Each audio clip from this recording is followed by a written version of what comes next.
Assalamualaikum warahmatullahi wabarakatuh. Selamat datang di channel kami, channel Kemalen, kelas matematika online. Kali ini kita akan belajar tentang perkalian bentuk aljabar. Nah, perkalian bentuk aljabar ini konsepnya sama saja dengan perkalian bilangan bulat ya. Namun karena di sini bentuknya bentuk aljabar, jadi dalam perkaliannya ada sedikit tambahan yang bisa kalian kalikan. Tidak hanya angka saja, tetapi kalian juga bisa mengalihkan konstanta dikalikan dengan variabel. Nah, kemudian kalian juga bisa mengalihkan variabel dikalikan dengan variabel.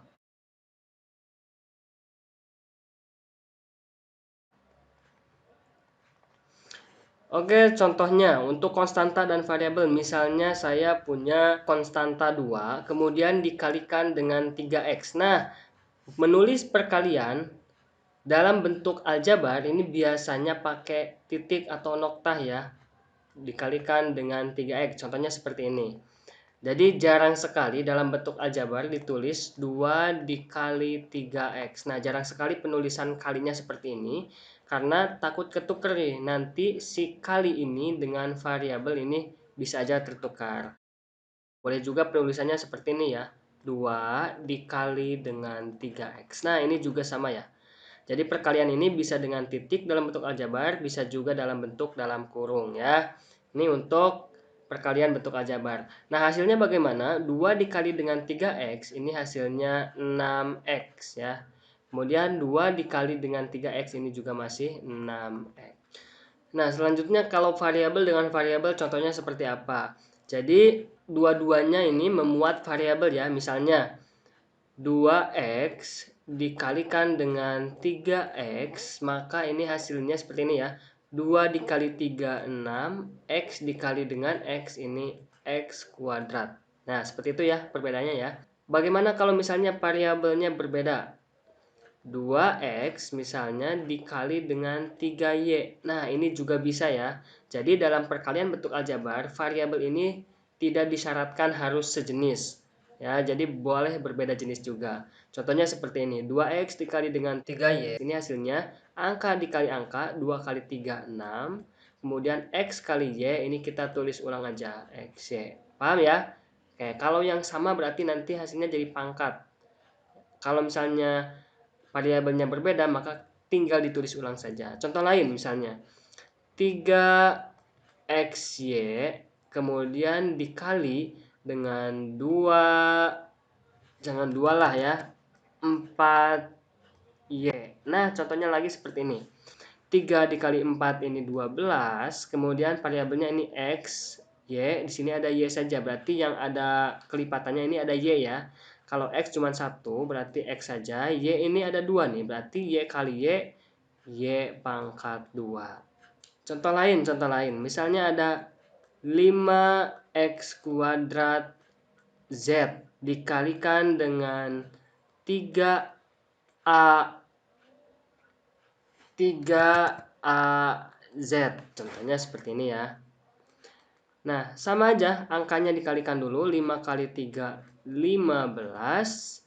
Kemudian x ini pangkat 2, di sini tidak ada, berarti kita tulis aja x pangkat 2. Kemudian ada z, di sini z-nya ada 1, di sini juga pangkatnya 1 ya. Kalau nggak ditulis berarti ini pangkatnya 1 ya. Z kali z ini berarti menjadi z pangkat 2. Kemudian di sini sisanya tinggal a.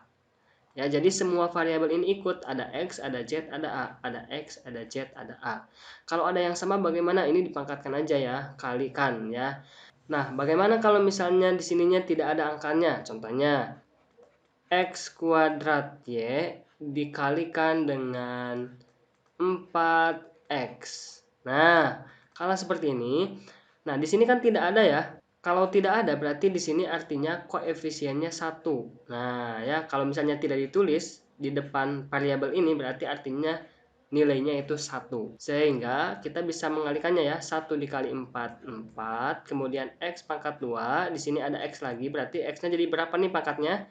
Jadi x pangkatnya 3. Paham ya? X pangkat 2 dikali dengan x, x-nya pangkat 3. Kemudian di sini ada Y, di sini nggak ada. Oke, kita tulis ulang Y. Nah, jadi seperti ini konsep dari perkalian bentuk aljabar. Oke, lanjut.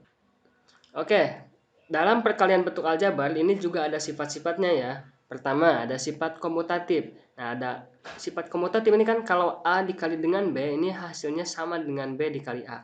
Begitupun dalam bentuk aljabar ini berlaku ya. Contohnya, misalnya saya punya 2X dikali dengan 3Y, ini hasilnya akan sama dengan 3Y dibalik ya, dikali dengan 2X.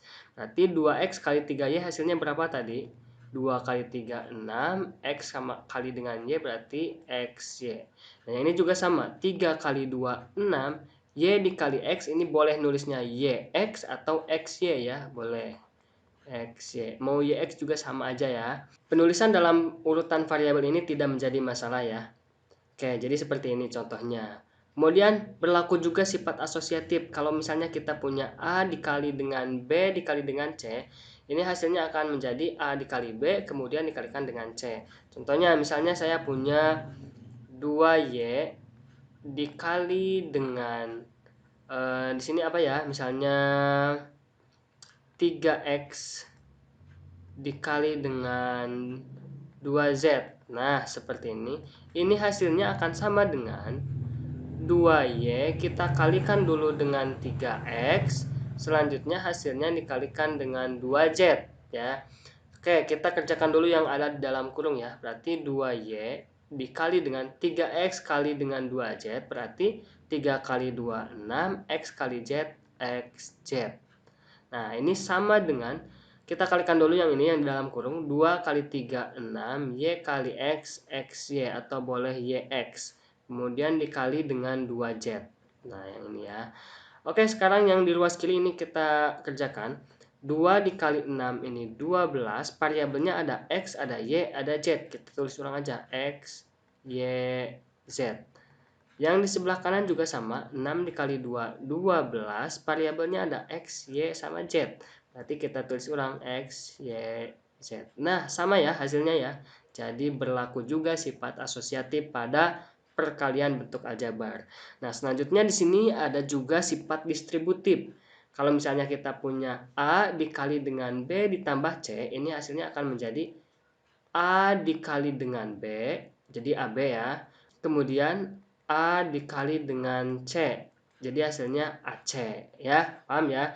Nah, di sifat distributif yang pertama ini bisa juga kita sebut sebagai perkalian suku 1 perkalian suku 1 dengan suku 2. Nah, dalam aljabar ini ada ya, perkalian suku 1 dengan suku 2. Yang ini yang A ini suku 1 dikalikan dengan suku 2, yang ini B ditambah dengan C. B satu suku, C juga satu suku. Nah, jadi A dikali dengan dua suku yaitu B dan C. Nah, ini nanti akan kita bahas di slide selanjutnya. Oke, di distributif juga ada sifat yang kedua ya. Nah, kalau yang ini berarti kalau yang tadi ini perkalian suku 1 dengan suku 2, maka yang di sini ini perkaliannya suku 2 dengan suku 2. Lihat nih. Yang ini suku 2 ya. Suku 2 atau dua suku. Yang ini juga dua suku atau suku 2. Maka untuk yang kedua ini, sifat distributif yang kedua ini dinamakan sebagai perkalian suku 2 dengan suku 2. Oke, dengan suku 2. Nah, ini juga sama ya. A kali C, AC. A kali D, AD gitu ya. Oke, untuk lebih jelasnya kita kasih saja contohnya. Nah, untuk perkalian suku 1 dengan suku 2 terlebih dahulu ya. Nah, tadi kan A dikali dengan B ditambah C, ini sama dengan A kali B ditambah A kali C ya. Contohnya misalnya kita punya 2 dikali, nah kalinya boleh pakai kurung ya, kali misalnya 3X ditambah dengan Y. Nah, ini bagaimana caranya ya? Oke, yang pertama 2 dulu, ini dikalikan ke 3X, berarti hasilnya berapa nih? Ini konstanta dikalikan dengan variabel yang tadi sudah kita bahas ya, berarti angkanya kita kalikan 2 kali 3 6, X-nya cuma ada satu variabelnya ya, X, berarti 6X. Nah, ditambah dengan 2 dikali dengan Y. Nah, 2 dikali dengan Y. Konstanta dikalikan dengan variabel. 2 kali, ini kalau nggak ditulis berarti 1 ya. 2 kali 1. 2, Y-nya 1. Oke. Nah, jadi hasilnya 6X ditambah 2Y. Seperti itu ya. Nah, ini tidak bisa dijumlahkan ya. Ingat kembali video sebelumnya, penjumlahan ini syaratnya variabelnya harus sama. Ini X, ini Y. Jadi tidak bisa dijumlahkan ya. Jadi hasilnya udah aja sampai sini. Contoh lain. Misalnya saya punya 3Y dikalikan dengan 2X ditambah Z. Nah, ini juga sama, prosesnya sama seperti itu ya. Pertama, kita kalikan 3Y ke 2X ya, berarti 3 dikali 2, 6, X kali Y atau Y kali X, XY ya, XY. Kemudian ditambah selanjutnya 3Y dikali dengan Z, berarti 3YZ. YZ. Nah, seperti ini ya caranya. Mudah kan? Bagaimana dengan perkalian suku 2 dengan suku 2? Oke, saya kasih contoh untuk yang pertama. Misalnya saya punya 2 ditambah dengan X dikalikan dengan 2Y ditambah X. Atau misalnya Z saja dulu ya, Z. Nah, ini hasilnya menjadi seperti apa? Pertama kita kalikan dulu nih yang 2. Nah, 2 ini kita kalikan ke 2Y terlebih dahulu. 2 dikali dengan 2Y hasilnya 4Y. Selanjutnya 2 ini karena di sini masih ada satu lagi ya, maka 2 ini kita kalikan lagi ke Z. Berarti hasilnya menjadi 2Z. Nah, selanjutnya kalau yang ini sudah tidak bisa lagi nih. Ini kan sudah tidak ada lagi ke sini ya. Nah, maka selanjutnya kita pindah, jangan dari 2 mulainya, tapi dari yang X ya. X dikali dengan 2Y, ini hasilnya, ini kalau nggak ditulis berarti 1 ya.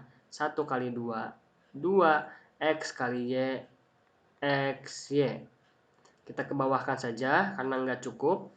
Nah, selanjutnya X dikali dengan Z. Nah, X dikali dengan Z berarti hasilnya XZ.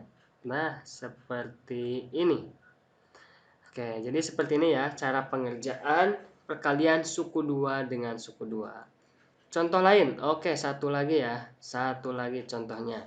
Misalnya X dikurangi dengan Y, X dikurangi dengan Y, dikalikan dengan 2X ditambah 3Y.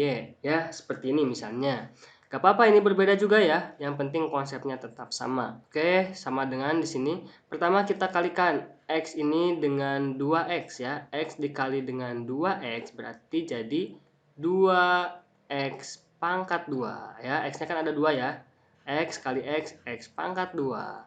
Oke, 2-nya kali 1 ya. 2 kali 1, 2. Selanjutnya ini karena ini penjumlahan berarti X dikali dengan positif 3Y berarti hasilnya 1 kali 3, 3 X kali Y, XY. Nah, selanjutnya ini negatif ya. Yang negatif Y sekarang. Negatif Y, ini negatif Y, kita kalikan ke 2X ya. Ke 2X dulu. Negatif kali positif hasilnya negatif.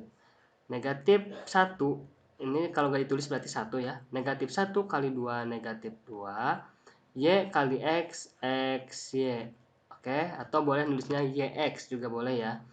Kemudian yang ini, yang negatif 1Y ini kita kalikan juga ke 3Y. Negatif 1 kali positif 3 hasilnya negatif 3. Y kali Y ini hasilnya Y pangkat 2. Nah, selanjutnya kalau ada yang bisa disederhanakan, silakan kalian sederhanakan. Nah, di sini kita lihat ada nggak suku yang sejenis. Suku yang sejenis ini artinya variabelnya dan pangkatnya ini sama persis. Di sini ada XY, di sini juga ada XY, berarti sejenis ya. XY, XY.